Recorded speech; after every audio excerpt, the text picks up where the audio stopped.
Welcome and thank you so much for joining me. So we are looking at comparing and ordering its decimals. Now when we're thinking about decimals, we need to be thinking about our understanding of what is a decimal.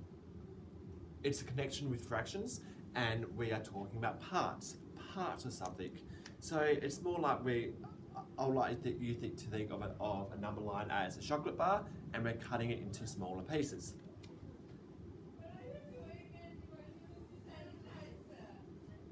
So in my number line, the first thing before we can compare decimals, I need you to really understand the connection. So for that, we need to understand that a half is 0.5.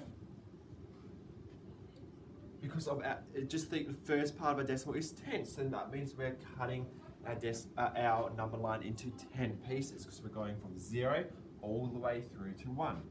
So 0.4, 0.3, 0.2, 0.1. And then on this side, 0.6, 0.7, 0.8, 0.9. Now, between all of them, we have more decimals because 0.3 is the same as 0.30. 0.4 is the same as 0.40. So that means between 0.30, between 0.40 or 0.4, we have 10 points. So what's the middle of 30 and 40? 35. So we've got 0.35 in the middle. 0.31, 0.32, 0.33 and 0.34. Exactly on this part here as well. 0.36, 0.37, 0.38 and 0.39. And it continues. But 0.36 is the same as 0.360. 0.37 is the same as 0.370. So, and then we're going to have 10 more points between those two. So it's going to keep on continuing, and a number is going to keep on getting smaller.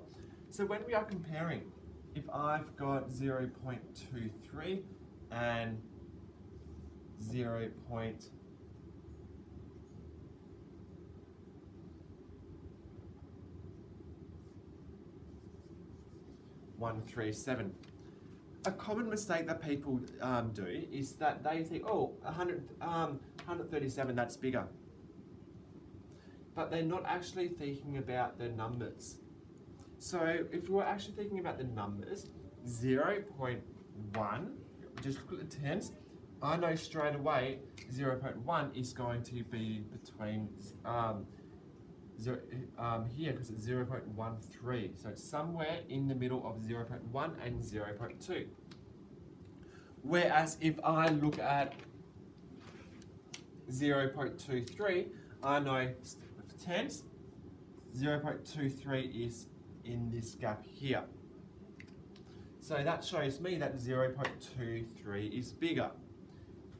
So that's the way I want you to be thinking about it. Where does it go on the number line? And that's going to help us compare. So I have the big mouth open towards 0.23 because that shows it's bigger, and the point's pointing to the other number because that's showing it's smaller. I really hope that helps you understand how to compare and order decimals. If you need any extra help, message me and I'll get back to you.